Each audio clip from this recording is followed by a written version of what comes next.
Good afternoon, all of you. I'm audible all. Good afternoon, Janvi. Good afternoon, Pradnya.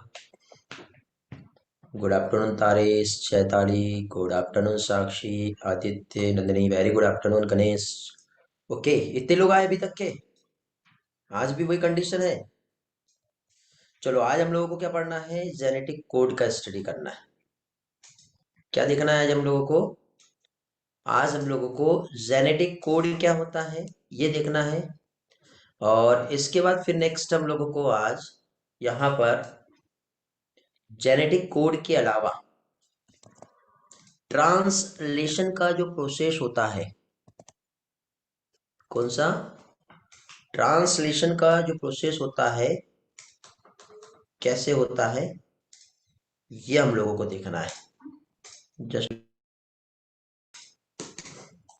एक minute बेटा, okay, just wait. Typing हो रहा है बराबर, slide share हो रही है।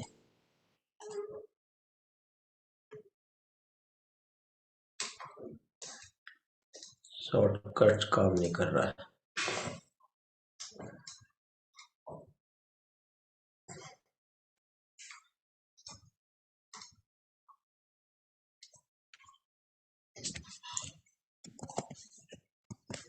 जस्ट वेट बेटा, स्टार्ट कर रहे हैं हम क्लास।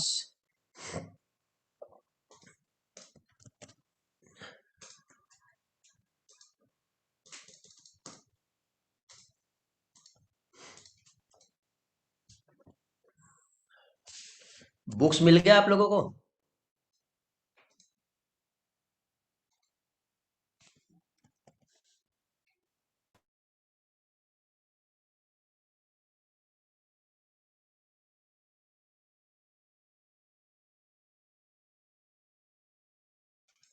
बुक्स मिल गया बेटा आप लोगों को? चेक किए? कई लोगों के मैसेज आ रहे थे मुझे। क्या प्रॉब्लम आ रहा था?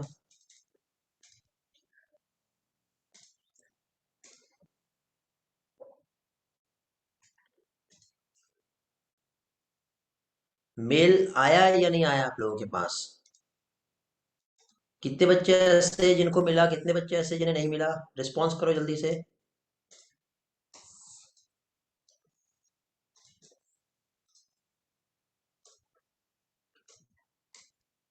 मिल गया, आया है, मिला है, वेरी गुड। तो सभी के तो पॉजिटिव रिस्पॉन्स आ रहे, फिर ऐसा क्यों हो रहा था? नंदिनी, आपको मिला? चेक किया आपने?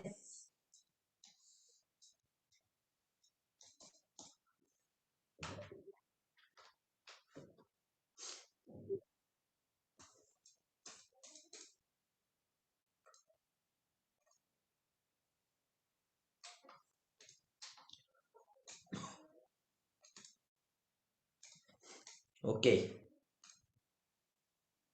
देखो साक्षी बी से जो है इसका आंसर आ रहा है, क्या है ये? कल बेटा क्लास में नहीं थे आप? कितने बच्चे कल क्लास में नहीं थे? हाँ, एक ही फाइल शेयर किया हूँ बेटा मैंने, सेकंड फाइल आज मिलेगी।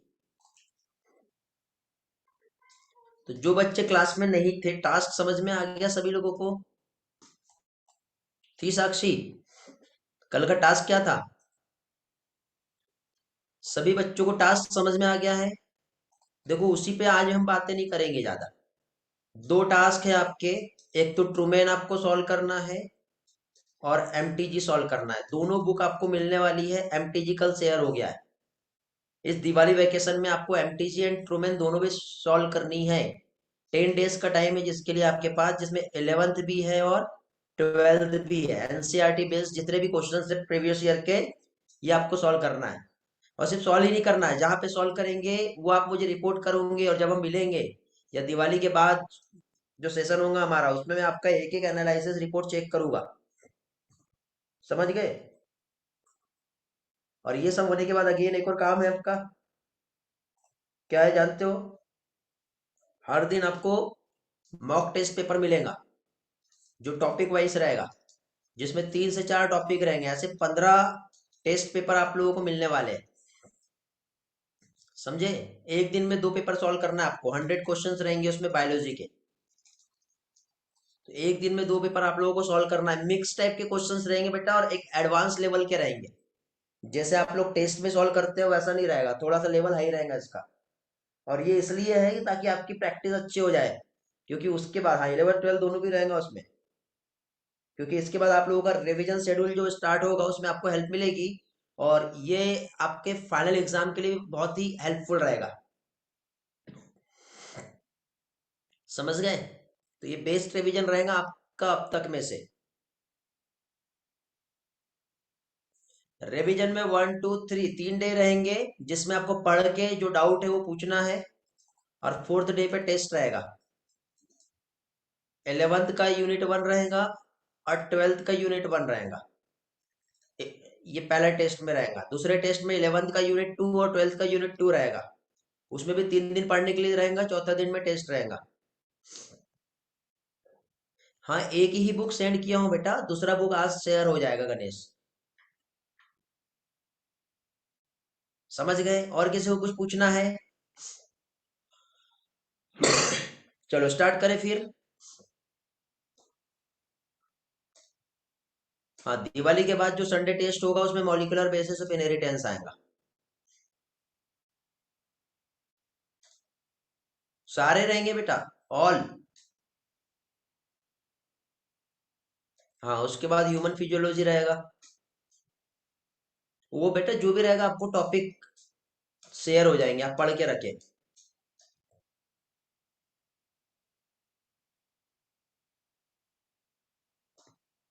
चलो बातें बहुत हो गई, चालू करते हैं जेनेटिक कोड।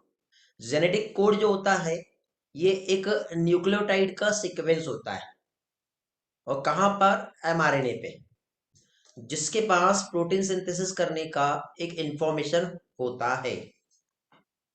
और ये जो सीक्वेंस जो होते हैं, ये 3 बेस सीक्वेंस जो डिटरमाइन करता है कि वहां पे कौन सा अमाइनो एसिड जुड़ेगा। तो जो 3 बेस सीक्वेंस से बना हुआ एक कोड, जैसे कि AUG, इसको हम कहेंगे कोडॉन। तो ये एक हो गया। ये दूसरे अगले 3 दूसरे अमाइनो एसिड को कोड करेगा, उसके बाद अगला 3 नेक्स्ट अमाइनो एसिड को, उसके बाद अगले 3, देन नेक्स्ट 3, देन नेक्स्ट 3। तो ये अमाइनो एसिड 1 2 3 4 5। तो ये जो सीक्वेंस है ये डिसाइड करते हैं कि इस जगह पर कौन सा अमाइनो एसिड आके ज्वाइन होने वाला है। और जो अमाइनो एसिड यहाँ पे आके ज्वाइन होगा, उसके अकॉर्डिंग प्रोटीन बनेगा। तो ये कोडिंग अपने आप नहीं मिली इसको, ये जो कोडिंग मिली ये डीएनए से मिली है। याद है, डीएनए का जो टेम्पलेट स्ट्रैंड होता है, उसके अकॉर्डिंग आरएनए का ये एक न्यूक्लियोटाइड सीक्वेंस यहाँ पर आएगा। और ये जो सीक्वेंस है उसमें 3 सीक्वेंस को मिला करके एक कोडॉन बनता है, जो एक अमाइनो एसिड को कोड करता है। यही इस स्टेटमेंट में लिखा हुआ है। इसको मैं दूसरे तरीके से समझाता हूं आपको। जस्ट वेट, यदि ये मेरा ये वाला टूल काम कर रहा होगा तो, क्योंकि इसमें कुछ तो टेक्निकल एरर चल रहा है आज, लिख नहीं पा रहा है।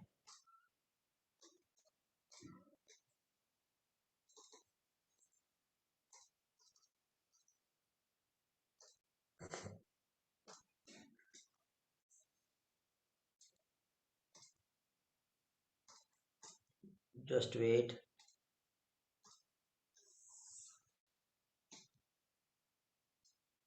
एक मिनट बेटा, इसको मैं सेट कर लेता हूँ, कुछ तो भी प्रॉब्लम चल रहा है उसमें। फिर मैं आपको उसमें समझाता हूँ।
ओके।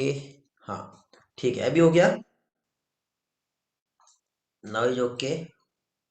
देखो स्लाइड दिखाई दे रही है आप लोगों को? क्या देख रहे हैं अभी हम लोग? अभी हम लोग यहाँ पे जो स्टडी कर रहे हैं वो है जेनेटिक कोड। देखो बेटा, दिख रहा है कि? रिस्पॉन्स करो जल्दी से, लिखा हुआ दिख रहा है अभी? हमारा जो डिजिटल ड्राइंग बोर्ड है, ब्लैक बोर्ड, दिख रहा है ना? हाँ। तो देखो जेनेटिक कोड हम लोग स्टडी कर रहे हैं। देखो जेनेटिक कोड को पढ़ने के लिए सबसे पहले मैं आपको एक एग्जांपल, हमारा जो इंग्लिश अल्फाबेट जो होता है, जिसे हम लेटर कहते हैं, लेटर में A B C D E F G H, इसकी हेल्प से समझाता हूं। तो अभी देखो बेटा, ये जो लेटर है, लेटर में यदि मैं थ्री लेटर को यदि ज्वाइन करता हूं, तो थ्री लेटर जब आपस में ज्वाइन होंगे तो वहां पे फॉर्म होता है एक वर्ड। जैसे three letter Ram, R A M, Ram, एक वर्ड हो गया। अगेन एक थ्री लेटर हम जोड़ेंगे, राम हैज, फिर उसके बाद क्या आएगा? Red cap. ओके। तो तीन तीन लेटर आपस में ज्वाइन होके एक वर्ड बन रहा है। उन वर्ड को यदि हम ज्वाइन करते हैं तो एक स्टेटमेंट, एक सेंटेंस बन जाता है। और ऐसे ही जब बहुत सारे सेंटेंस यदि जोड़ेंगे तो एक पैराग्राफ बनेगा, और इसी तरह से एक लैंग्वेज बन जाती है। होता है इस तरह से, ऐसे ही होता है। तो इसी तरह से यदि हम लोग देखें तो जो नाइट्रोजनस बेस है, कौन कौन से है? कहां की बात हो रही है नाइट्रोजनस बेस की? एमआरएनए के पास की। तो जो नाइट्रोजनस बेस एमआरएनए के पास है, adenine, guanine, uracil and cytosine. Okay. इनको जोड़ के हम लोग यहाँ पे क्या चीज, कोडॉन कैसे बनता है वो हम देखेंगे। क्या देखेंगे हम लोग देखेंगे कि यहाँ पर एक कोडॉन जो है वो कैसे फॉर्म होता है। तो लास्ट टाइम आपको पढ़ के आने के लिए कहा था मैंने, जेनेटिक कोड और अमाइनो एसिड आप पढ़ के आए होंगे तो आपको याद होगा। ओके। तो फोर नाइट्रोजनस बेस, जैसे कि suppose U C A and G, चार नाइट्रोजनस बेस है बेटा। तो ये फोर नाइट्रोजनस बेस जो है आपको यहाँ पे जो दिख रहे हैं, U C A and G. Okay, इस तरह से दिखाई दे रहा है। तो एज इट इज यहां पर भी मैं नोट कर लूंगा सेम, क्या चीज, यू सी ए एंड जी। अब यूसी ए जी में अब मैं क्या करूंगा, एक इधर का और एक इधर का, इन दोनों को जोड़ूंगा। तो क्या बन गया? You you. क्या बन गया बेटा? यू यू बन गया। एज इट इज, ठीक है, देखते चलो बेटा कहां पे कैसे क्या बन रहा है।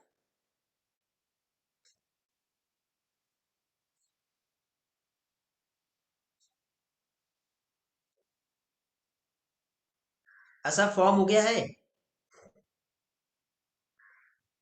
आगे यू यू के बाद ये you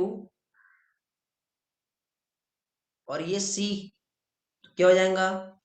U C, U A, U G, ऐसी फॉर्म होगा। तो इस तरह से यहां पर जो कोड जो बनेंगे, इसे हम डबलेट कहते हैं। क्या कहते हैं इसे हम? इसे हम डबलेट कहेंगे। एज इट इज आगे यदि हम देखें तो यहां पर सी U, C C, C A, C जी, यहां पे ए U, A C, A A, A G, ऐसे रहेगा, ऐसे रहेगा ना। उसके बाद लास्ट में जो आ रहा है क्या रहेगा, यहां पर जी U, G C, G A, जी जी, कितने बन गए टोटल, टोटल कितने फॉर्म हुए बताइए।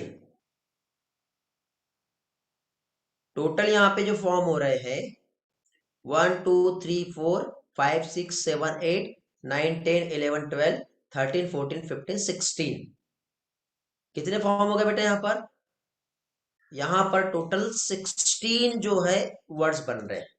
तो यहाँ पे 4 का यदि हम स्क्वायर देखें तो यहाँ पे 16 आते हैं, और 16 4 का स्क्वायर मीन्स ये जो रहते हैं ये डबलेट होते हैं, क्या होते हैं ये डबलेट होते हैं। लेकिन यदि हम यहाँ पे 4 का क्यू देखें तो टोटल बनते हैं 64, जो कैसे रहेंगे, ये रहेंगे ट्रिपलेट, ट्रिपलेट जैसे ए यू जी, ट्रिपलेट मतलब three base sequence. Triplet means क्या होता है, थ्री बेस सीक्वेंस, और ये जो थ्री बेस सीक्वेंस जो होते हैं ये कोड करते हैं वन अमाइनो एसिड को, किसे, वन अमाइनो एसिड को। तो कैसे है अगेन हम देखते हैं, यूसीएजी। अब देखो एमआरएनए की हम बात कर रहे हैं, ठीक है, तो एमआरएनए जो फॉर्म होगा वो कैसे फॉर्म होगा, एमआरएनए जो फॉर्म होगा ये इस तरह से रहेगा, इधर 5 डेज रहेगा और इधर 3 डेज। तो यहाँ पे U A C, A U C, G A, G U C, G U, A U, A A, A C, A, ऐसा रहेगा सीक्वेंस। तो इसमें से तीन तीन सीक्वेंस को हम पकड़ते जाएंगे ऐसे। तो जो तीन तीन सीक्वेंस आएगा उसके अकॉर्डिंग यहाँ पर एक क्या कहलाएगा, ये कोडॉन कहलाएगा। थ्री बेस सीक्वेंस जो होता है इसे हम क्या कहते हैं, इसे हम कहते हैं कोडॉन। चलो अब थ्री बेस सीक्वेंस वाला हम बना के देखते हैं, कैसा था, यूसीएजी, एमआरएनए की बात हो रही बेटा, बना ले। देखो यू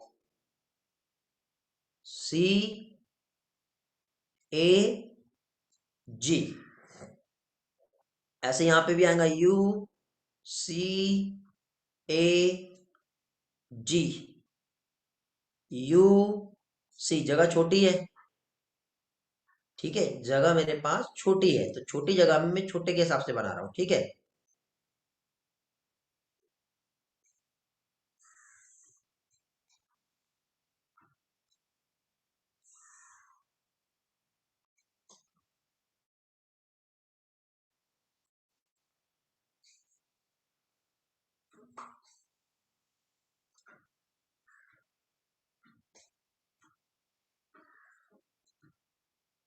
थोड़ा इसको नीचे यहाँ पे साइड में लगा देते हैं, ठीक है।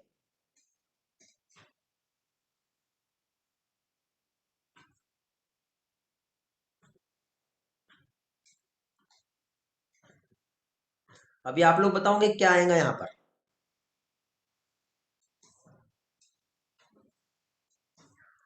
एक एक बॉक्स में एक एक बनाएंगे, ओके। बताइए यहाँ पे यू, पहले बॉक्स में पहला नंबर क्या आएगा, हाँ 64 कोडॉन आएंगे ना, वेरी गुड। ये वाला यू, देन ये वाला यू, और अगेन एक ये वाला यू, तो क्या क्या हो गया यहाँ पे, यू यू यू, फिर यू यू, अगला कौन सा आएगा, ये आ जाएगा, तो अगला क्या हो जाएगा, देख के नहीं बताना है, खुद से बनाओ। यू यू सी, आगे यू यू ए, आगे U U G, very good. अब यहाँ पे बनाओ, याला बताओ पहला वाला क्या आएगा? U C U, very good. फिर यू सी सी, अगला U C A, very good. अगला U C G, very good. यहां पे बनाओ U A U, U A C, U A A, U A G, very good. यहां पे बनाओ U G U, U G C, U G A, फिर U G G, very good. अगला यहां पे बनाओ अभी यू सी ए जी, याद रखना है, ठीक है। यहां पर भी यू सी ए और जी, क्या हो जाएगा? क्या यहां पर देखो सी U C C C A C जी, ऐसे ही रहेगा ना? तो अब ये तो सभी में कॉमन नहीं रहेगा।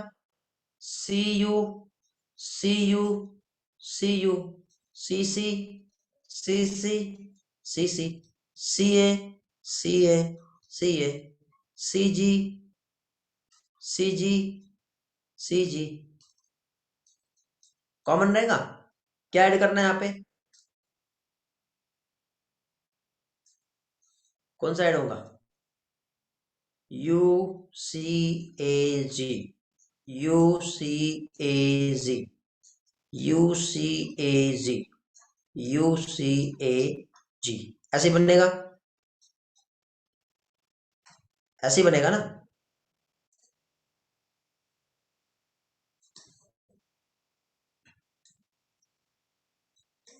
तो ऐसे अभी मैंने दो कॉलम बनाए, दो रो बनाया, ऐसी टोटल चारों में बनेगा। तो जब सारे के सारे एक साथ जुड़ेंगे तो टोटल कितने हो जाएगा?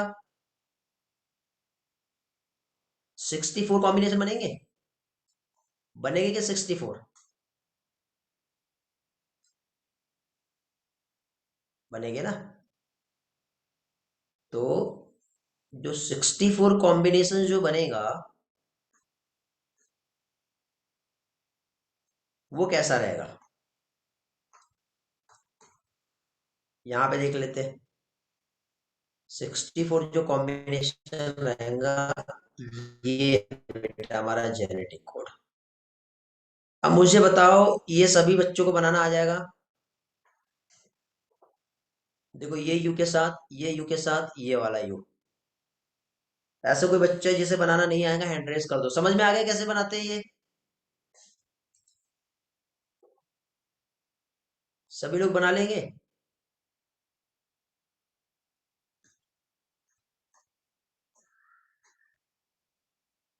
Very good.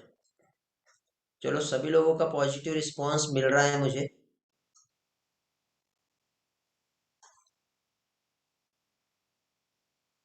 टोटल 256।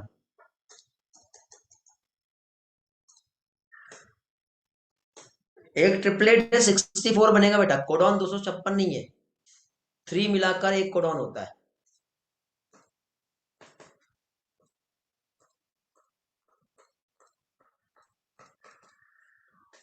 यार मेरा कंप्यूटर फिर से हैंग हो गया है। आई डोंट नो क्या प्रॉब्लम आ रही है। Just wait.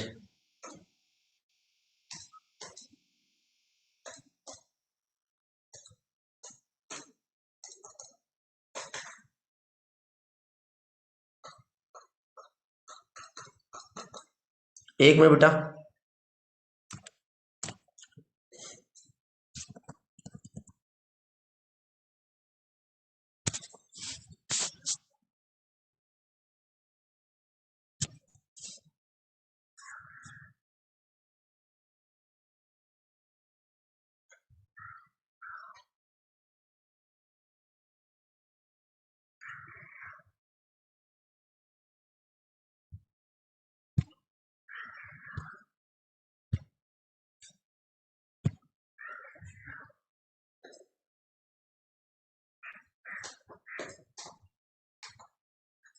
देखो स्लाइड दिख रही है क्या?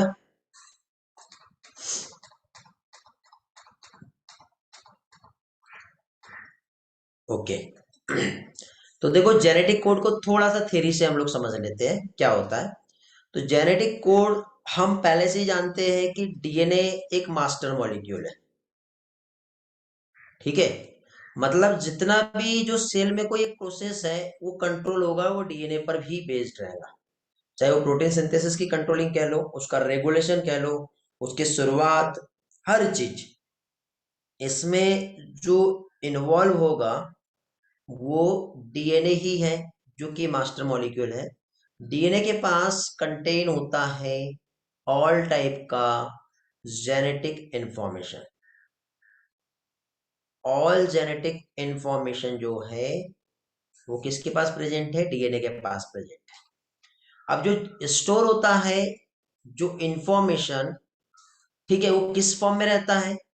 वो न्यूक्लियोटाइड के सीक्वेंस के फॉर्म में होता है। जैसे कि उसमें nitrogenous base A T G C T A T T U, ठीक है, यू नहीं आएगा, जी, ऐसे। तो देखो जो जेनेटिक इंफॉर्मेशन का जो फ्लो होता है ये डीएनए है।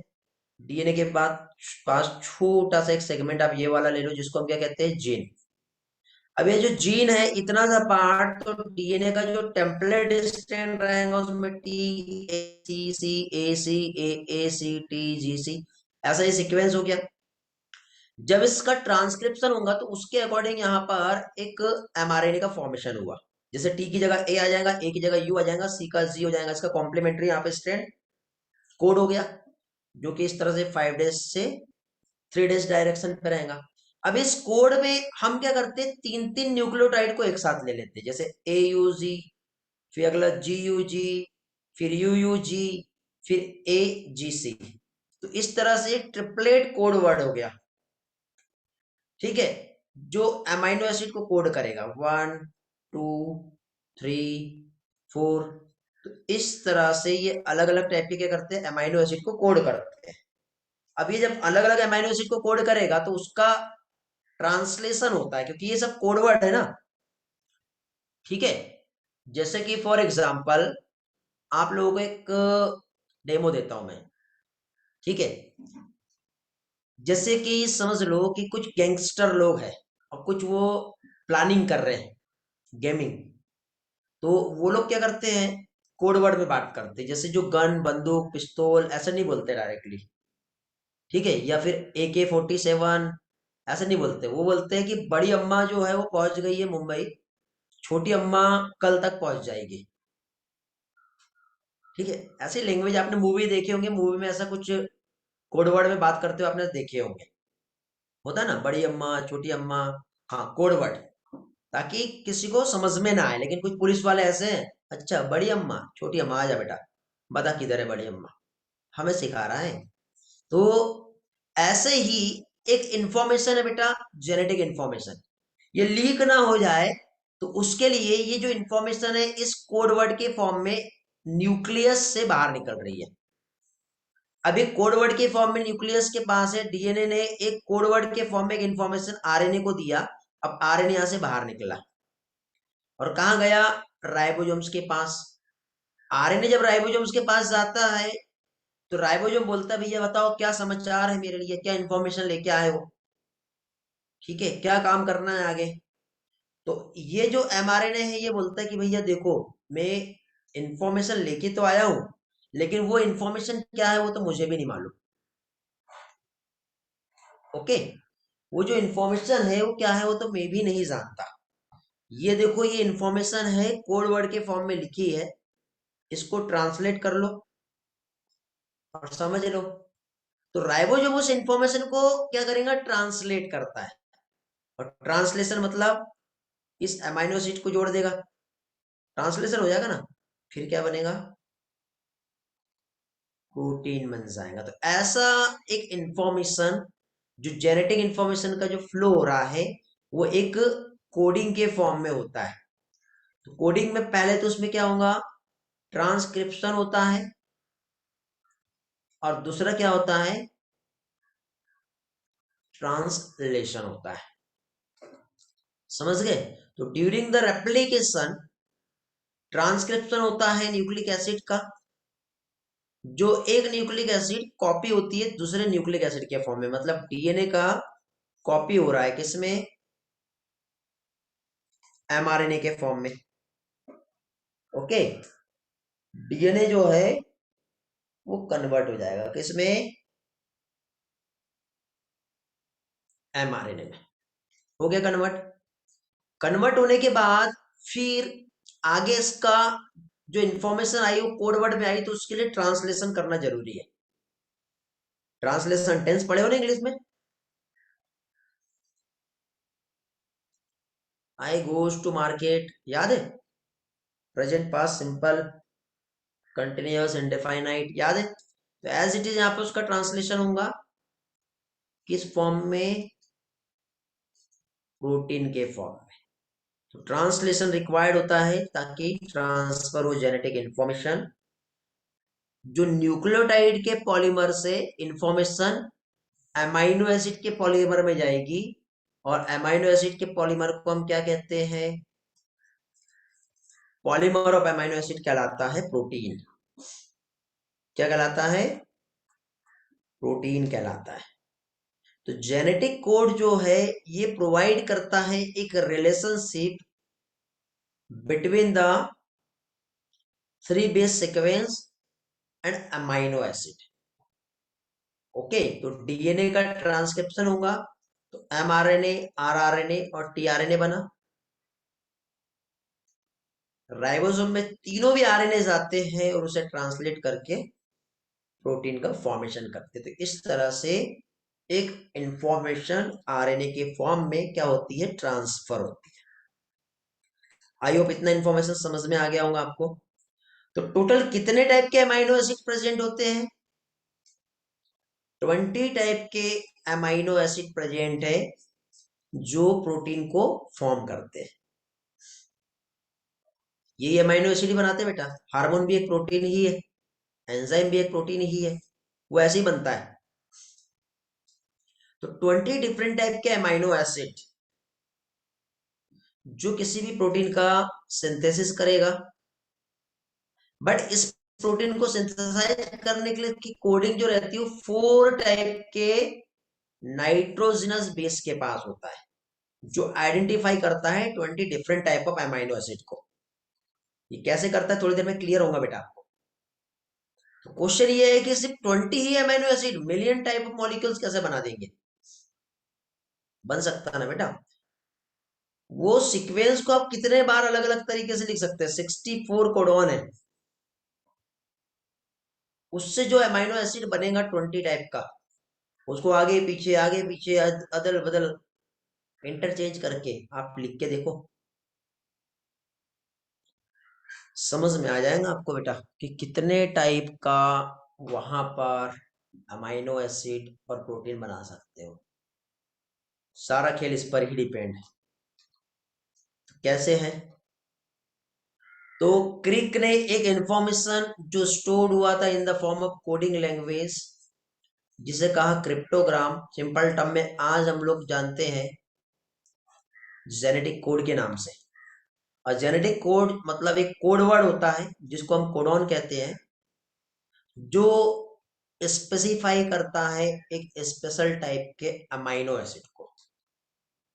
मतलब यहाँ पे कलेक्शन ऑफ बेस सीक्वेंस जो अमाइनो एसिड को कोड करेगा, जैसे AUG, ये एक कोडॉन बन गया जो मिथ्योनिन को कोड करेगा। GUG एक कोडॉन बन गया जो वैलिन को कोड करेगा।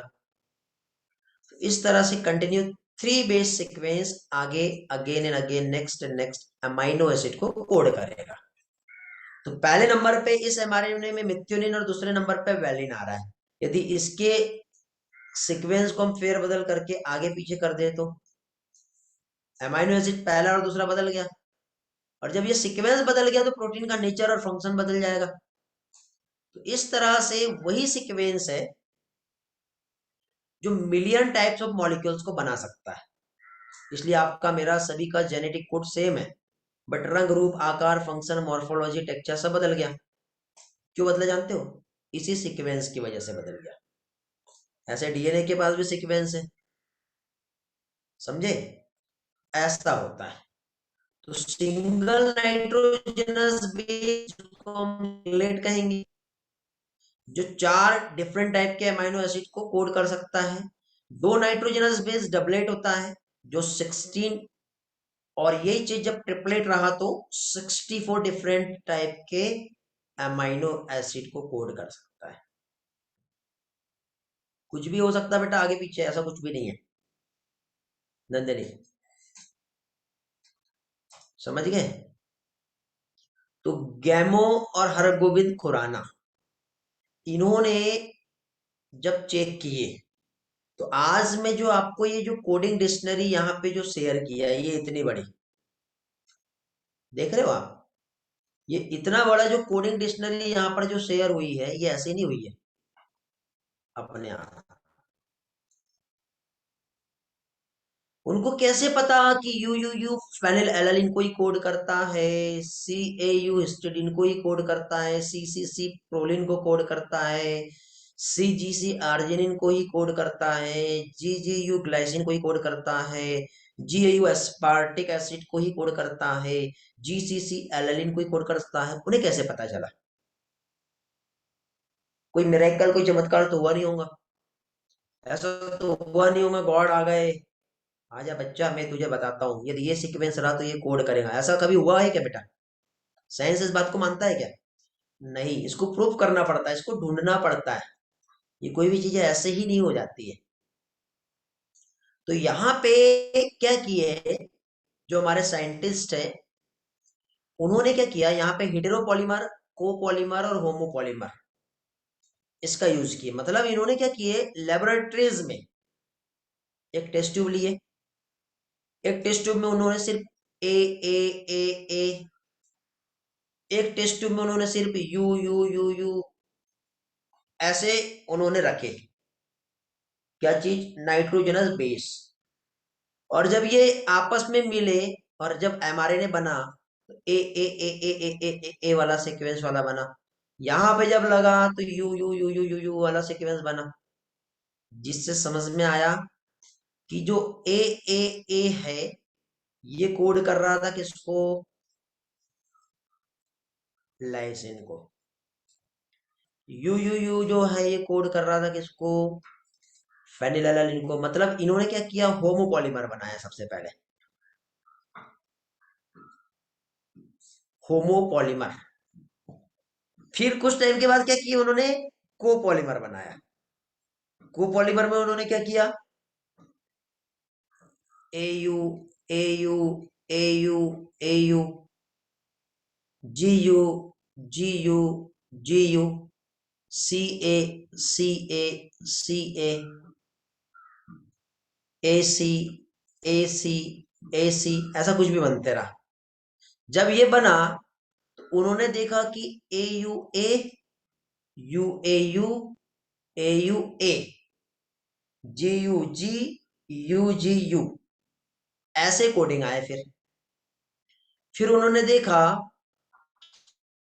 कि ए यू ए जो है, इससे क्या बना, तो उससे बना आइसोल्यूसिन। उन्होंने देखे कि जी यू जी जो था, उससे क्या बना, वैलिन। बेटा रिसर्च की है, ऐसे ही नहीं हुआ। तो इस तरह से यहाँ पे ये जो स्टेटमेंट है, इस स्टेटमेंट को समझाया। अगेन इस स्टेटमेंट में देखेंगे कि सबसे पहले जो साइंटिस्ट आए, उनका नाम था क्या, गैमो। 1954 में उन्होंने सजेस्ट किया कि जो कोडॉन होते हैं, उसका जब कॉम्बिनेशन होता है, तो जो नाइट्रोजनस बेस आपस में ज्वाइन होते हैं, तो स्पेसिफाई करता है 20 different type of amino acid. Okay. और जब ट्रिपलेट कोडॉन जब आपस में ज्वाइन होगा, तो उसे हम ट्रिपलेट कोड कहते हैं। सबसे पहले क्रिक ने यहाँ पे इस कंसेप्ट को दिया। देन उन्होंने प्रोवाइड किया एक प्रूफ कि कोडॉन ट्रिपलेट होता है। ओके। और हर गोविंद खुराना ने उसका इंस्ट्रूमेंटेशन, मतलब सिंथेसिस के लेबोरेटरी में आरएनए मॉलिक्यूल बनाया, जिसमें डिफाइंड कॉम्बिनेशन था। वही यू यू यू ए मतलब होमोपॉलीमर और कोपॉलीमर उन्होंने वहां पे लिए, किसने, हरगोविंद खुराना ने। डिफाइन कॉम्बिनेशन था, उस कॉम्बिनेशन से क्या कोड हो रहा है और कौन से अमीनो एसिड को कोड कर रहा है, सबसे पहले उन्होंने इस तरह से इसे फाइंड किया। ओके। फिर नीरेनबर्ग जो था, उन्होंने एक सेल फ्री सिस्टम जहां पे प्रोटीन सिंथेसिस की है, ठीक है। और एक सेवेरो ओकेया एंजाइम, क्योंकि देखो आरएनए को बनाने के लिए आरएनए पॉलीमरेज एंजाइम चाहिए। यहाँ पे हम लेबोरेटरी में आरएनए बना रहे हैं, तो लेबोरेटरी में आरएनए बना रहे हैं मतलब नाइट्रोजनस बेस को ऐसे जोड़ना पड़ेगा ना हमको, अपने आप तो जुड़ेगा नहीं। तो वहां पे एक एंजाइम है सेवेरो ओकेया एंजाइम, इस एंजाइम की हेल्प से यहाँ पे इसने क्या किया, नाइट्रोजनस बेस को ज्वाइन कराया, जिससे आरएनए बना, डिजाइनर आरएनए। और फिर उस आरएनए से एक प्रोटीन बना। तब पता चला हमें, चेकर बोर्ड की हेल्प से जेनेटिक कोड को प्रिपेयर किया, और इस टेबल में हमें पता चला कि कौन सा सीक्वेंस से कौन सा एमाइनो एसिड यहाँ पर कोड होता है। तो फिर पता चला कि U U U U U C, ये जो कोड कर रहा है, किस चीज को कोड कर रहा है, फेनिल एलानिन को। यू यू ए और यू यू जी ल्यूसिन को कोड करता है। ल्यूसिन के लिए आगे के चार कोड और है, फिर ये तीन आइसोल्यूसिन को कोड करेंगे। एयूजी मिथ्योनिन को कोड करता है, ये चारों वैलिन को कोड करते हैं, ये सेरिन को कोड करते हैं, ये प्रोलिन, थ्रियोनिन, एलानिन, याद आ रहा है, टायरोसिन। तो इस 64 कोडॉन में से तीन कोडॉन सीक्वेंस ऐसे होते हैं जो किसी भी टाइप के अमीनो एसिड को कोड नहीं करते, इसे हम टर्मिनेशन कोडॉन कहते हैं। कौन कौन सा है, यूजीए, यूएए, यूएजी, ये तीन ऐसे हैं जो किसी भी टाइप के अमीनो एसिड को कोड नहीं करते। इस सारे टेबल में एक एयूजी एक ऐसा है, इसे हम इनिशिएशन कोडॉन कहते हैं। वेरी वेरी इंपॉर्टेंट बेटा, याद रखना। ये प्रोटीन सिंथेसिस की शुरुआत, स्टार्ट कोडॉन होता है, प्रोटीन सिंथेसिस को स्टार्ट करता है, और टर्मिनेशन कोडॉन प्रोटीन सिंथेसिस को स्टॉप करता है। स्लाइड नहीं दिख रहा है क्या बेटा,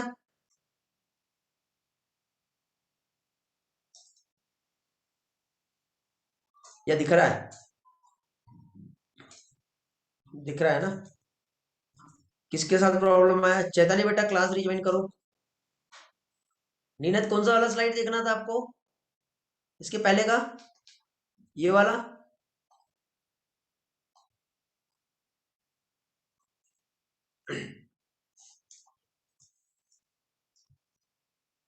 हो गया क्लियर, चेक कर लो। ये एनसीईआरटी का डेटा है बेटा आपके, एनसीईआरटी में दिया है, इसके भी पहले का लो देखो।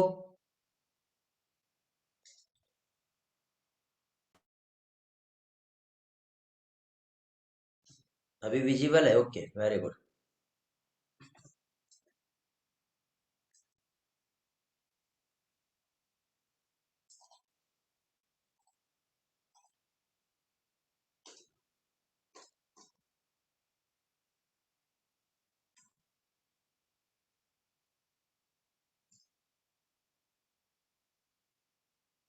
वो अभी दिखा, वो भी देखा ना, क्या बोले बेटा, ये इसके बाद वाला, ये वाला देखो, लो चेक करो जल्दी जल्दी। हो गया, और नेक्स्ट करूँ, हो गया।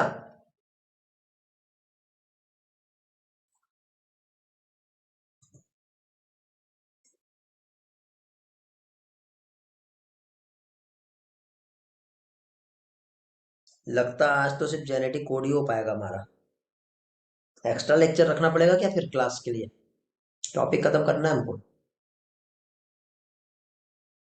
चलो बढ़ते आगे।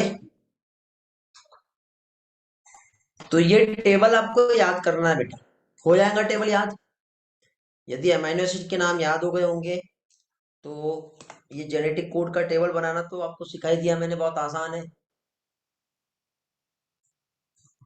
अब इसको हम याद करते हैं। इसके लिए आप ट्रिक का हेल्प ले सकते हो, ट्रिक की हेल्प से आप इसे याद कर सकते हो। मैं आपको 2 लाइन याद करा दे रहा हूं, आगे की 2 लाइन आपका टास्क रहेगा। ठीक है। हेलो।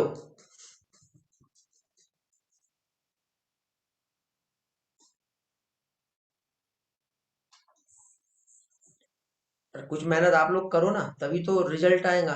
सारी चीज रेडीमेड लेंगे तो मजा नहीं आएगी। तो देखो यहाँ पे ये वाले टेबल में देखो, ये कंप्लीट एक ये वाला जो बॉक्स है, चारों भी मिलके एक अमीनो एसिड को कोड कर रहा है, सेरिन। दिख रहा है ना? उसके बाद ये चारों मिलके एक अमीनो एसिड को कोड कर रहा है। इधर ये चारों, और ये चारों, और ये चारों, और यहाँ पे ये चारों। मतलब इसमें शुरू के दो, बाद के दो, या यहाँ पर टोटल 6। तो एग्जाम में ऐसा भी क्वेश्चन आता है कि ऐसे कौन सा अमीनो एसिड है जो टोटल 6 कोडॉन के थ्रू कोड होता है। तो कौन सा है? ल्यूसीन। दूसरा आर्जिनिन, देखो ये आर्जिनिन, ये भी 6 अमीनो एसिड से कोड हो रहा है। इस पे बहुत सारे क्वेश्चंस बनते हैं बेटा। ऐसे कौन से अमीनो एसिड है एक ही कोड से कोडॉन के थ्रू कोड हो रहा है, बताओ, जिसके लिए एक सिंगल है। ये वाला है मिथ्योनिन।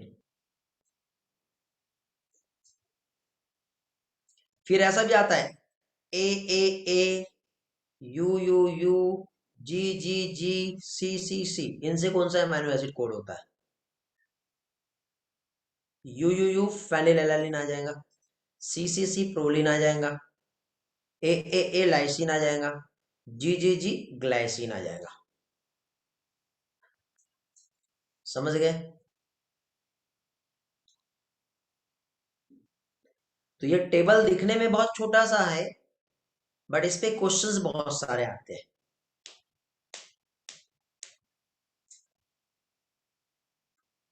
ऐसे कितने अमीनो एसिड है जो 2 कोडॉन के थ्रू कोड होते हैं? ऐसे कितने अमीनो एसिड है जो 4 कोडॉन के थ्रू कोड होते हैं? ऐसे कितने अमीनो एसिड है जिसके लिए 6 कोडॉन आते हैं? ऐसे कितने अमीनो एसिड है जिसके लिए कोई भी अमीनो एसिड कोड नहीं होता? ऐसे कितने कोडॉन है? ऐसे करके क्वेश्चन आएंगे। इनिशिएशन कोडॉन कौन सा है और टर्मिनेशन कोडॉन कौन सा है? टर्मिनेशन को नॉनसेंस कोडॉन भी कहते हैं बेटा, याद रखना।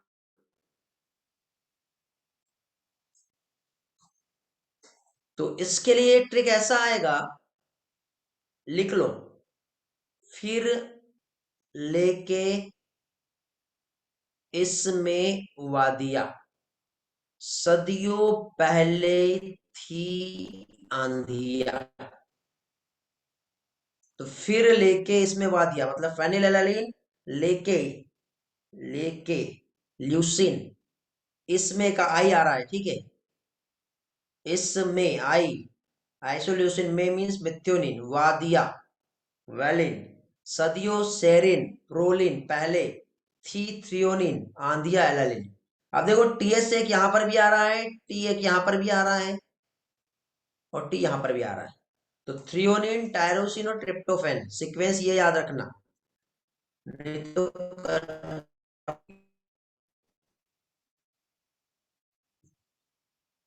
हो जाएगा। आगे का टास्क आपका है, ऐसे आप स्टेटमेंट को पूरा करो।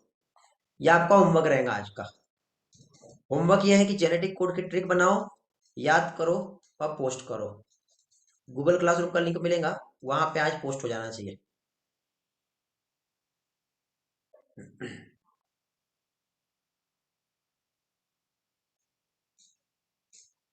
बोलो नीनत, कहाँ पे प्रॉब्लम आई?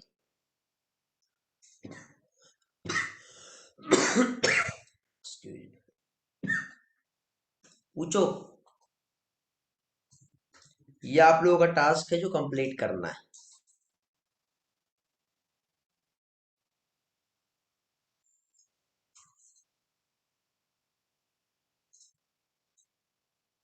तो देखो जेनेटिक कोड को लेकर के मैंने आपको थोड़ी देर पहले समझाया कि कोड जो है एक इस तरह से रिटर्न होता है। तो एक लीनियर फॉर्म में mRNA पर बेस के फॉर्म में जो लिखते हैं उसको हम लेटर समझेंगे।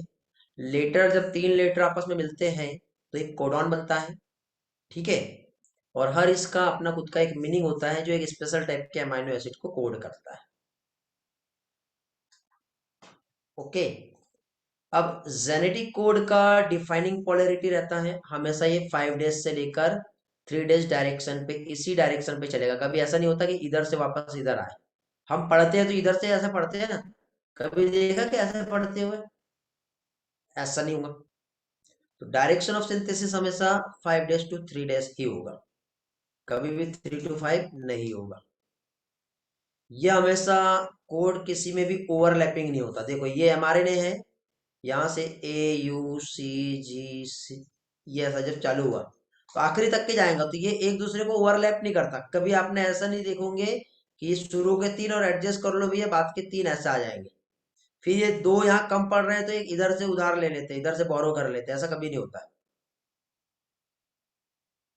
समझे? तो ये कभी भी एक दूसरे को ओवरलैप नहीं करते, पहली चीज। दूसरा, इनके बीच में किसी भी टाइप का कॉमा या पंक्चुएशन या पॉज, स्पेस कुछ भी नहीं आता।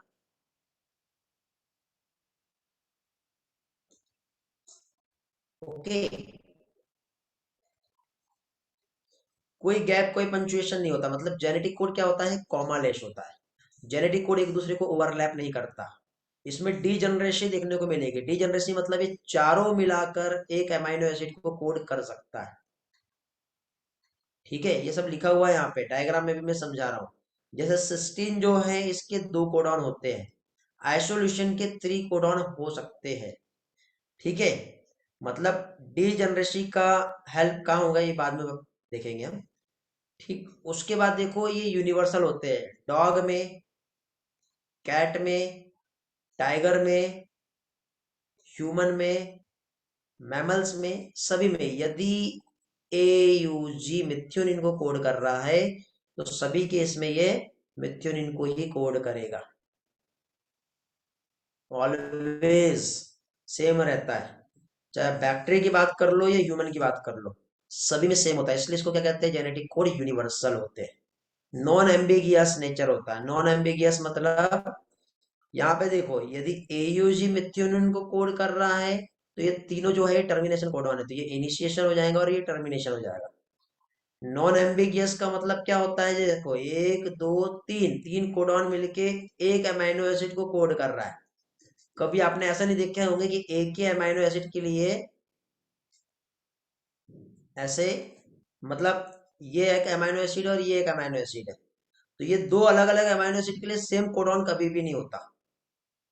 इसको नॉन एम्बिगियस नेचर कहते हैं। बहुत इंपॉर्टेंट है, ये याद रखना है। नॉन एम्बिगियस और डीजनरेसिव। डीजनरेसिव में देखो GUA, GUC और GUG, ये तीनों मिला के वैलिन को कोड कर रहा है। समझे? बट ये वैलिन को भी कोड करता है और यही ल्यूसिन को भी कोड करता है, ऐसा कभी नहीं होगा।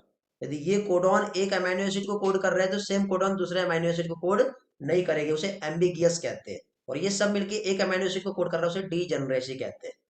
मैं समझ सकता हूँ कुछ बच्चे लोगों को नहीं समझ रहा होगा। ठीक है, ये आपके साथ नहीं, हर किसी के साथ प्रॉब्लम होता है। बट थोड़ा सा आप उस पर फोकस करोगे तो हर चीज अच्छे से समझ में आ जाएगा।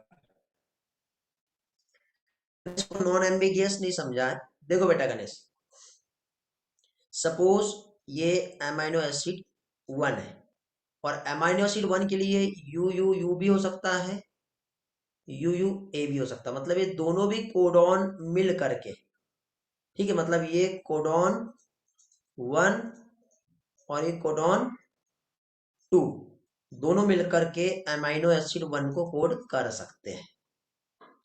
4 कोडॉन भी हो सकते हैं, चारों कोडॉन मिलके एक सिंगल अमाइनो एसिड को कोड कर सकते हैं।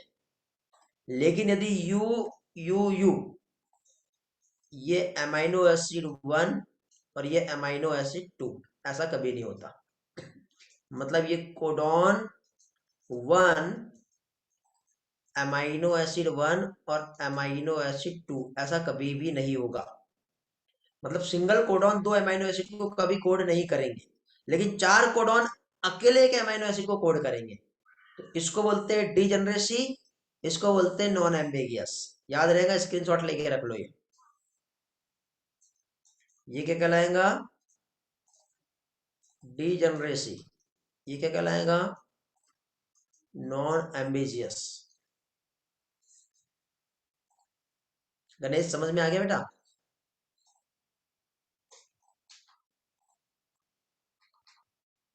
ये पढ़ लो फिर से, ये वाला स्टेटमेंट। नीरज बेटा बीच में कुछ समझा नहीं था आपको, क्या प्रॉब्लम आई थी? पूछो, कहां पे नहीं समझा था?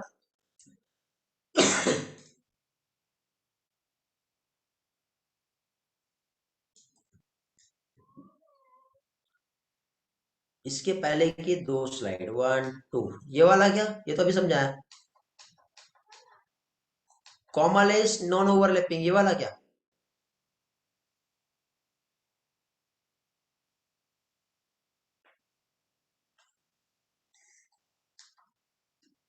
देखो, कॉमालेस मतलब इसमें कोई पंचुएशन, कोई फुल स्टॉप, कोई डॉट, कोई गैप नहीं आता।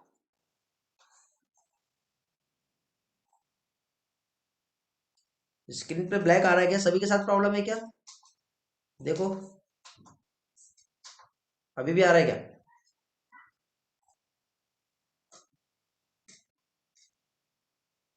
बेटा नीरज, बाकी लोगों के साथ प्रॉब्लम नहीं था।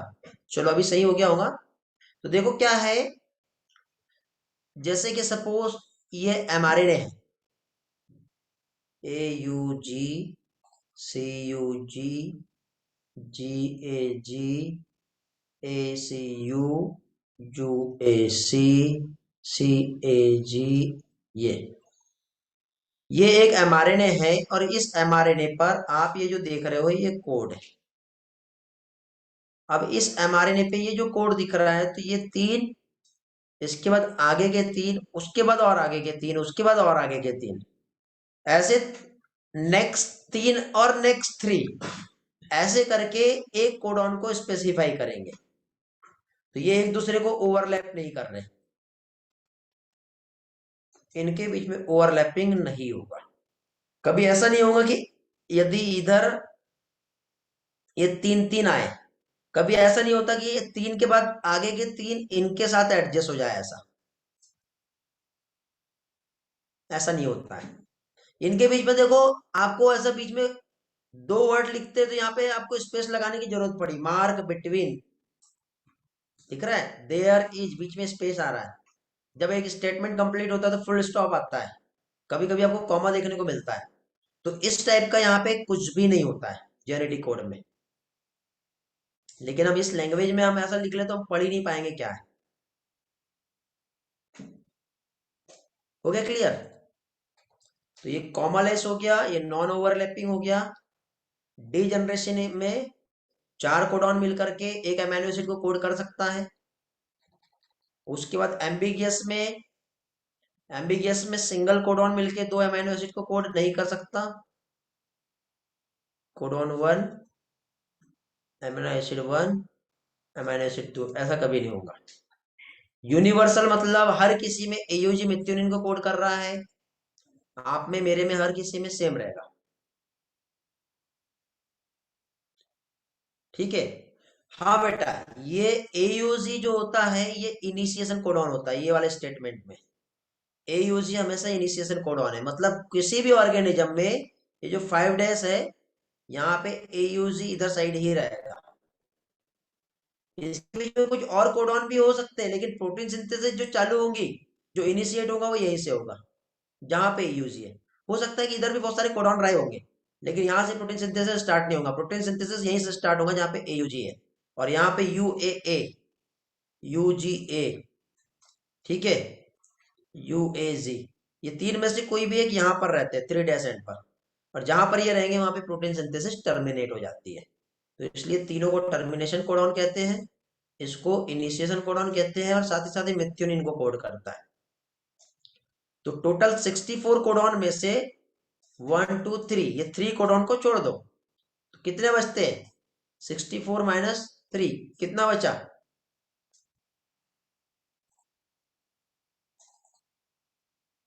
61 जो है वो किसी ना किसी टाइप के अमाइनो एसिड को कोड करता है और 3 किसी भी अमाइनो एसिड को कोड नहीं करता। ये एग्जाम में क्वेश्चन आएगा। 61 फंक्शनल है, वेरी गुड। 3 नॉन फंक्शनल है। यूनिवर्सलिटी मैंने आपको समझा दिया। अब देखो कोडॉन और एंटी कोडॉन का एक रिलेशन होता है। कभी भी जो एमआरएनए होता है, एमआरएनए पर हमेशा कोडॉन होता है। इस एमआरएनए पे आके बाइंड करने वाला है टीआरएनए, और टीआरएनए जैसे ये है तो यहाँ पे हमेशा ये जो जगह होती है यहाँ पे एंटी कोडॉन होता है। क्या होगा? Anti codon. जैसे कि सपोज यहाँ पे AUG ये एक एमआरएनए है और उसके पास एक ऐसा टीआरएनए आके जुड़ेगा तो AUG का एंटी कोडॉन क्या होगा? UAC आ जाएगा। तभी तो यहाँ पे ऐसा जुड़ेंगे ना ये, तभी प्रोटीन सिंथेसिस होंगी, नहीं तो नहीं होंगी। तो कोडॉन और एंटी कोडॉन आपको मालूम होना चाहिए। ये एक्स्ट्रा के पॉइंट्स है। ओपल, ऑर्चे और अंबर। UGA को ओपल, UAA को ऑर्चे ओकर और UAG को अंबर कहते हैं। ये याद रख सकते हो तो याद रखो बेटा। कुछ जेनेटिक कोड का एक्सेप्शंस भी हैं, जैसे माइटोकॉन्ड्रिया में AGG और AGA ये दोनों टर्मिनेशन कोडॉन की तरह काम करते हैं। और यूनिवर्सलिटी में ये आर्जिनिन को कोड करता है हमारे इसमें, बट माइटोकॉन्ड्रिया में ये एक्सेप्शन है। और ह्यूमन माइटोकॉन्ड्रिया में UGA जो है ये ट्रिप्टोफेन को कोड करता है, बट जनरली ये टर्मिनेशन कोडॉन है। AUA जो है मिथ्योनिन को कोड करता है, हमारे इसमें आइसोल्यूसिन है। तो ये माइटोकॉन्ड्रिया के लिए ये एक्सेप्शन है बेटा। ये एनसीईआरटी में नहीं है। याद रख सकते हो तो याद रखो, नहीं रख सकते हो तो भूल जाओ। ठीक है। तो एनसीईआरटी का डेटा क्या कह रही है हमारी एनसीईआरटी? जेनेटिक कोड के कुछ साइलेंट फीचर्स बता रही है। पहले तो जेनेटिक कोड ट्रिपलेट नेचर के होते हैं, मतलब 3 लेटर कोड को हम ट्रिपलेट कहते हैं। 61 कोडॉन जो होते हैं अमाइनो एसिड के लिए कोड करते हैं।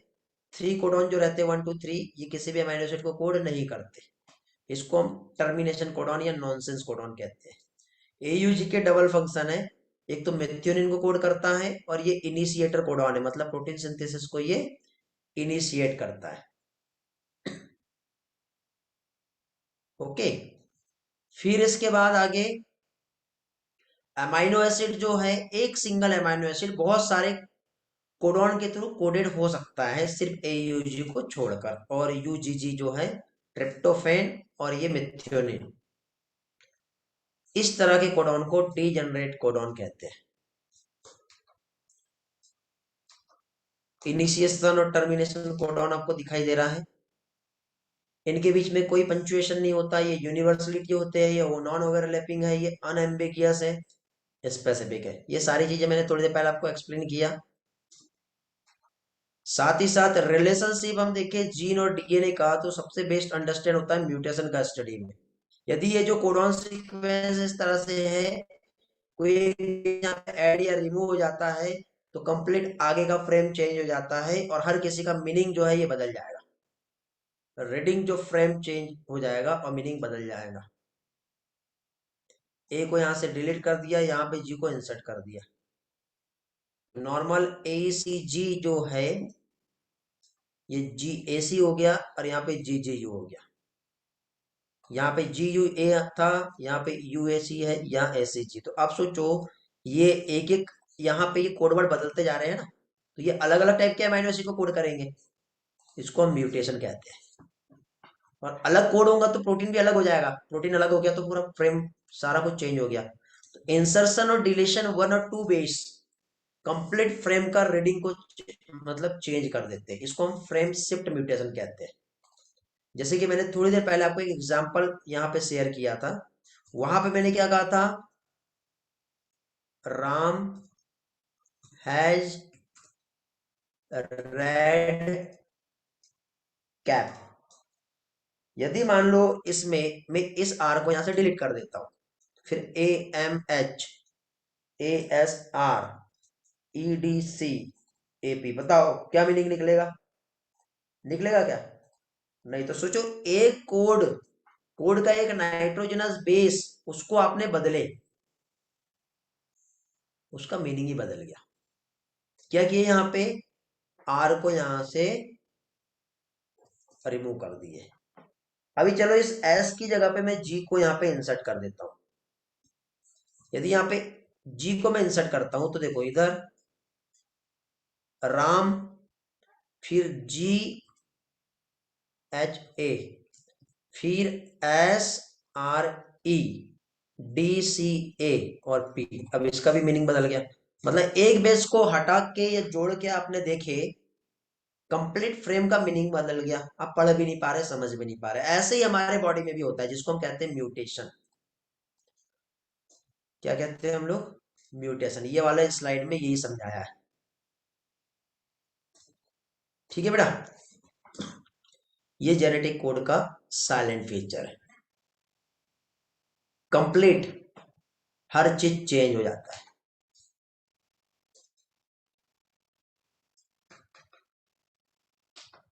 रिस्पॉन्स करो, यहां तक क्लियर है सभी बच्चे लोगों का?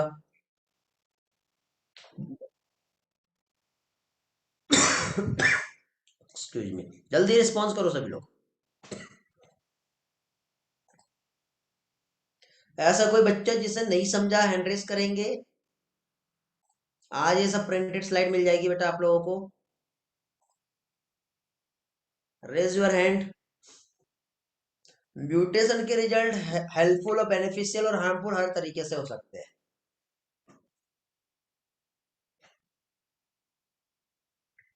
म्यूटेशन नहीं होता तो आज हमारा बॉडी इस तरह से नहीं होता, एक बात ये भी याद रखो।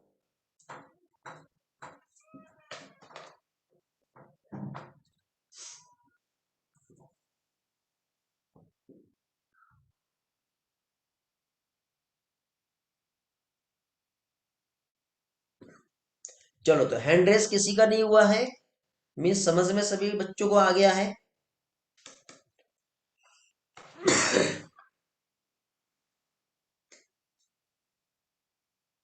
आगे बढ़े फिर। अब आगे हम लोग देखेंगे आरएनए और उसके टाइप्स क्या होते हैं। तो आरएनए के यदि हम टाइप्स की हम बात करें, मैंने आरएनए के टाइप्स लेके आया था आप लोगों के लिए।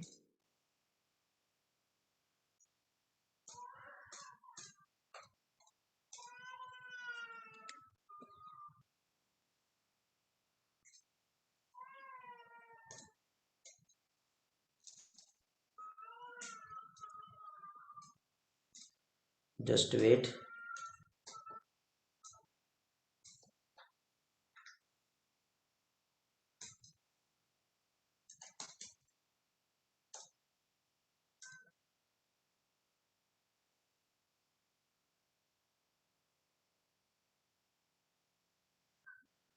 देखो, आरएनए के टाइप्स, उसका प्रोसेसिंग, ट्रांसक्रिप्शन कैसे होता है। ठीक है, तो मैक्सिमम यदि हम देखें तो कुछ वायरसेस जो होते हैं, बहुत से वायरस, वहां पे RNA as a genetic material होता है। Okay. Human immunodeficiency virus, यहाँ पे आरएनए जेनेटिक मटेरियल है। कुछ केस में जैसे इकोलाई जो होता है,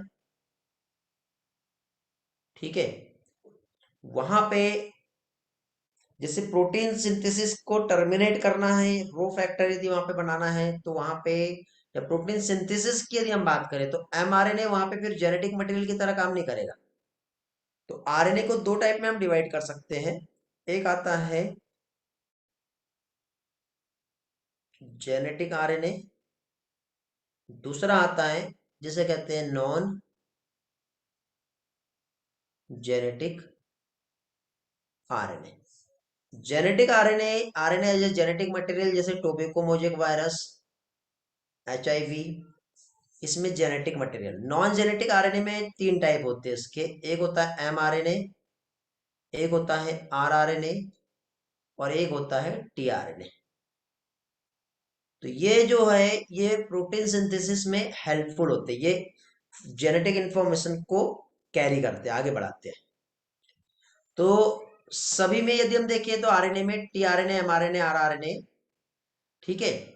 यदि हम इसकी बात करें तो ये जीन को क्या करेंगे, एक्सप्रेस करते हैं, ठीक है। इन्फ्लुएंजा वायरस जो होता है उसमें भी RNA as a genetic material ही काम करता है। किस तरह से काम करता है, RNA as a genetic material. आगे यदि हम देखें तो जैसे कि राइबोसोमल आरएनए जो होता है मोस्ट एबंडेंट होता है 70 से 80% टोटल आरएनए में, ठीक है। कौन सा, आरएनए, याद रखना तीनों भी आरएनए के हम टाइप्स देख रहे हैं। तीनों भी आरएनए में यदि हम देखें तो आरआरएनए मोस्ट एबंडेंट है। टीआरएनए को हम एडाप्टर आरएनए भी कहते हैं, ओके, जो कि स्मॉलेस्ट आरएनए होता है और 73 से 93 न्यूक्लियोटाइड से बना है। टोटल आरएनए में इसका सिर्फ 15% होता है, ओके। इसकी डिस्कवरी के पहले एस आरएनए से कहते थे, सॉल्युबल आरएनए। तो एग्जाम में क्वेश्चन आता है कि सॉल्युबल आरएनए कैसे कहा जाता है, तो ये आपको मालूम होना चाहिए। तो इसका इस तरह से टीआरएनए का स्ट्रक्चर होता है बेटा। तो इधर एक डी लूप होती है इसमें, इधर टी साई सी लूप होती है, ये एंटीकोडॉन लूप या एंटीकोडॉन आर्म होता है, इधर अमीनो एसिड एक्सेप्टर आर्म होती है। क्योंकि टीआरएनए जो है ट्रांसफर आरएनए इसका फुल नेम होता है, ये अमीनो एसिड को लेके आता है प्रोटीन सिंथेसिस के लिए। अमीनो एसिड कहाँ रहते हैं, साइटोप्लाज्म में अमीनो एसिड होता है। प्रोटीन सिंथेसिस कहाँ पर होती है, राइबोसोम्स में। तो अमीनो एसिड को साइटोप्लाज्म से राइबोसोम्स तक के लाने में टीआरएनए का रोल है। नाम से इसे समझ में आ रहा है, ट्रांसफर आरएनए। ऑब्वियसली ये अमीनो एसिड को क्या करेगा, ट्रांसफर करेगा। तो इसके पास एक अमीनो एसिड बाइंडिंग साइट होती है जहां पर अमीनो एसिड बाइंड करते हैं। टी साइज सी लूप होता है, डीएचयू लूप होता है, और एक एक्स्ट्रा आर्म होता है, और एंटीकोडॉन लूप होता है। एक्स्ट्रा आर्म कौन सा वाला, ये यहाँ पे आपको दिखाई दे रहा है, ये एक एक्स्ट्रा आर्म। अब एनसीईआरटी ने इसमें बहुत ज्यादा डिटेल आपको नहीं दिया है, तो ज्यादा डिटेल हम नहीं जा रहे। सिंपल टाइप्स ऑफ आरएनए में मैसेंजर आरएनए जो एक टेम्पलेट की तरह काम करता है प्रोटीन सिंथेसिस के लिए। आपको एक ये वाला पॉइंट याद रखना है, राइबोसोमल आरएनए एक कैटालिटिक रोल प्ले करता है, जोड़ने का काम करता है, और टीआरएनए अमीनो एसिड को साइटोप्लाज्म से राइबोसोम्स तक के लेके आएगा। तो ये एमआरएनए, आरआरएनए और टीआरएनए, ठीक है। इस तरह से 3 टाइप के आरएनए जो है ये होते हैं जो प्रोटीन सिंथेसिस में इन्वॉल्व होते हैं, ओके। अब इसमें यदि हम देखें तो जैसे कि आरएनए में ये आपको जो पिक्चर जो डायग्राम दिख रहा है ये टीआरएनए का है। टीआरएनए में एक साइड देखो राइबोसोम से बाइंड करने वाला लूप रहेगा, ये वाला एंटीकोडॉन लूप है जो एमआरएनए के साथ बाइंड करता है। यहाँ पे एक एंजाइम आके बाइंड करेगा, और इधर साइड अमीनो एसिड आके बाइंड करता है। तो जहां पे अमीनो एसिड बाइंड करता है उधर 3ACC सीक्वेंस होता है। ये वाला सीक्वेंस आपको याद रखना है, समझ गए। तो यहाँ पे टीआरएनए को एडाप्टर मॉलिक्यूल कहते हैं, जिसके पास एक एंटीकोडॉन ये वाला लूप है, एक अमीनो एसिड एक्सेप्टर एंड होता है, एक साइड राइबोसोम बाइंडिंग और एक एंजाइम बाइंडिंग, ऐसे साइट होती है। इतना ही पूछेंगे बेटा एग्जाम में, यदि आपको पूछा गया तो, इससे ज्यादा नहीं पूछा जाएगा, समझ गए। तो इतना आपको याद रखना है यहाँ पर। फिर इसके बाद क्या चीज, जब इनिशिएशन होता है प्रोटीन सिंथेसिस का, तो उसके लिए सबसे पहले टीआरएनए आता है, जिसे इनिशिएटर टीआरएनए कहते हैं। टीआरएनए के स्ट्रक्चर को जानने के लिए 2 टाइप के मॉडल दिए गए हैं। एक होता है क्लोवर लीफ मॉडल और एक हेयर पिन मॉडल। तो ये वाला जो मॉडल है ये क्लोवर लीफ मॉडल है। एक साइंटिस्ट है, उन्होंने 2D स्ट्रक्चर टीआरएनए का समझाया क्लोवर लीफ मॉडल के थ्रू, ठीक है। इतना आपको इसमें याद रखना, थोड़ा सा थ्योरी है बेटा, सिंपल। ये इस तरह से टीआरएनए कुछ दिखाई देता है, सेरीन, ट्रिप्टोफैन, टायरोसिन, ऐसे अमीनो एसिड को लेके आएगा। इसका यहाँ पे एंटीकोडॉन रहेगा और इधर साइड कोडॉन रहेगा। तो ये एंटीकोडॉन और कोडॉन आपस में से बाइंड करते हैं। आई होप आपको ये समझ में आ रहा होगा।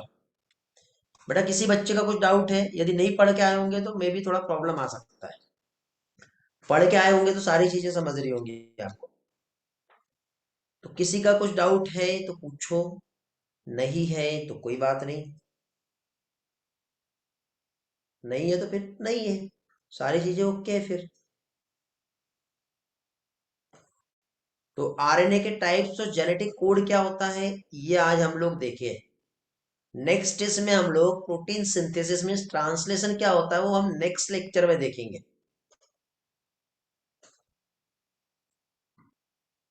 हाँ बेटा नीना, टेक्स्ट कर दो।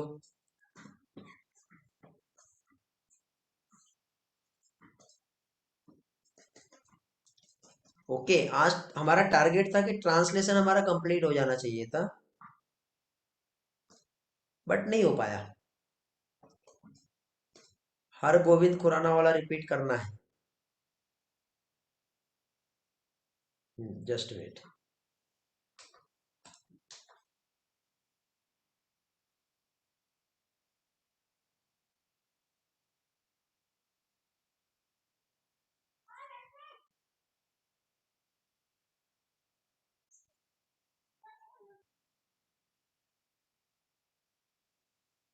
किधर था बेटा गणेश?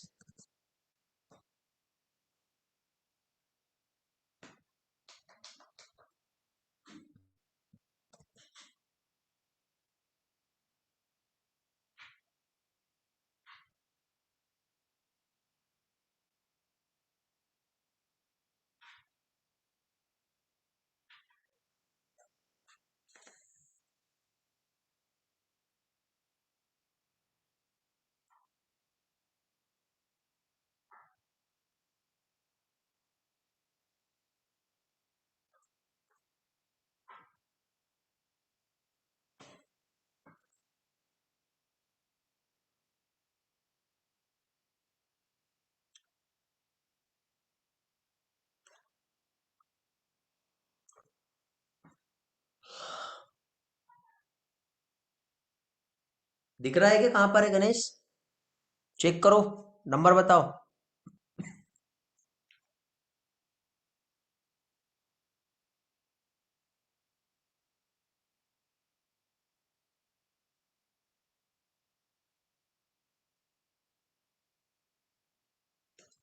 ये है। देखो, एक एक्सपेरिमेंटल प्रूफ दिया था हरगोविंद खुराना ने और उनके कलीग्स ने। जैसे कि आज हम जेनेटिक कोड में ये कह रहे हैं ना कि यू यू यू तीनों मिलके फेनिलएलनिन को कोड करते हैं। तो ये कैसे कर रहे हैं? ए यू जी मिथ्योनिन को कोड करता है। तो ये कैसे कर रहा है? तो उसके लिए उन्होंने क्या किया, होमोपॉलीमर और कोपॉलीमर बनाया और लेबोरेटरीज में एमआरएनए को सिंथेसाइज किया। और लेबोरेटरीज में सिंथेसाइज करने के बाद फाइनली एक्सपेरिमेंटल प्रूफ दिए कि कौन सा कोड क्या, कौन से अमीनो एसिड को कोड कर सकता है।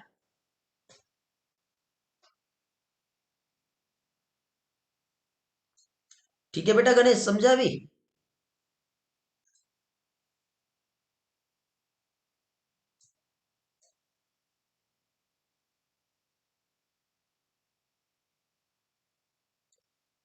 ओके।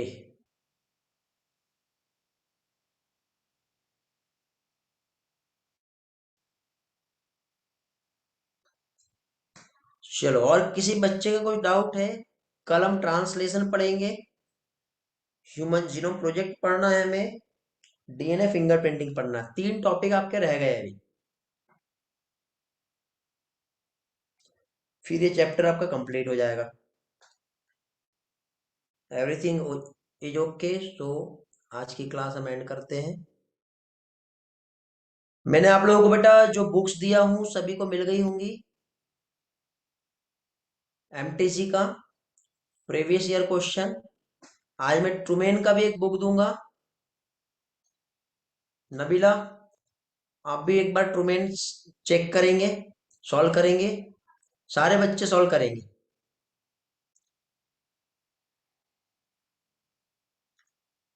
ओके, यदि ऑलरेडी सॉल्व कर चुके, टेलीग्राम पे नहीं मिलेगा, गूगल क्लासरूम पे पोस्ट किया मैंने।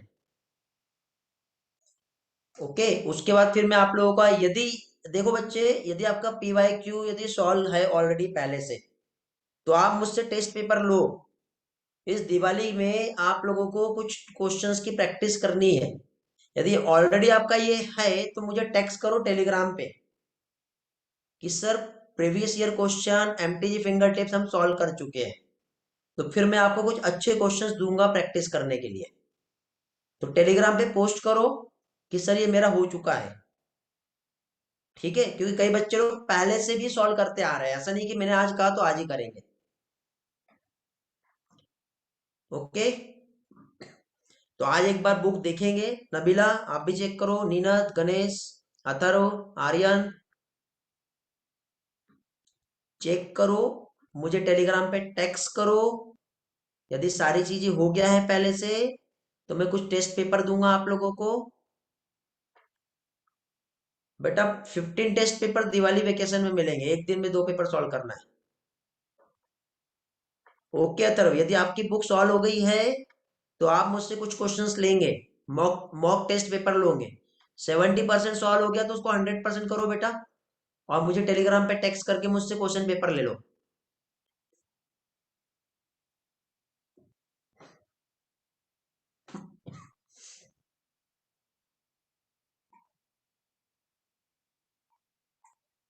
ठीक है,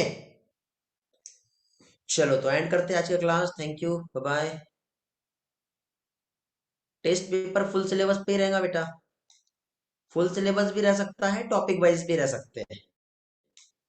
पेपर लो और सॉल्व करो, देखो तो जितना बन रहा है उतना सॉल्व करो, नहीं बन रहा उनको याद करो, लर्न करो, क्योंकि आपको स्टैंडर्ड क्वेश्चंस मिलेंगे और हो सकता है ऐसे ही क्वेश्चन फाइनल एग्जाम में आ जाए, तो आपके लिए बहुत हेल्पफुल रहेगा वो। ठीक है, चलो okay, bye bye. Thank you, have a great day. End करते हैं।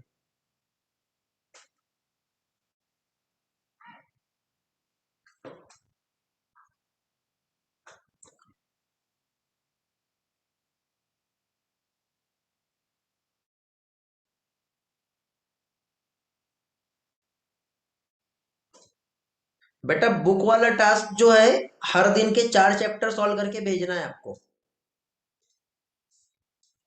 हर दिन के 4। At the end of vacations आपसे मैं डायरेक्टली हार्ड कॉपी जो है वो लेके आके चेक करूंगा मैं, सॉल्व हुआ कि नहीं हुआ।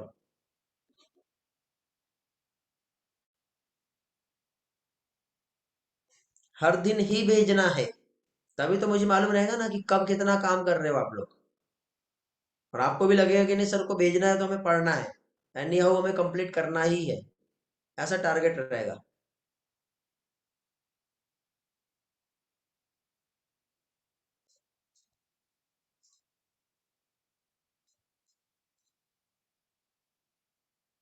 एक बार में 4 चैप्टर सॉल्व करो और भेजो उसी जगह पर।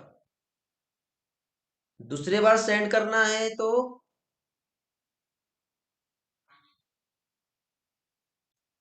सेंड का ऑप्शन नहीं आता, आता है ना बेटा।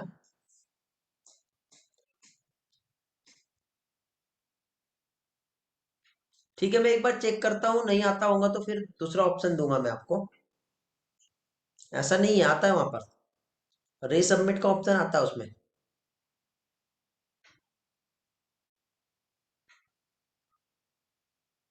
सॉल्व करो, आंसर चेक करो, रिजल्ट बनाओ और भेजते जाओ। एक बार हैंडेड कर दिया तो हैंड लोअर करो, फिर से अपलोड करो। वहां पे ऑप्शन आता है अटैच मोर फाइल करके,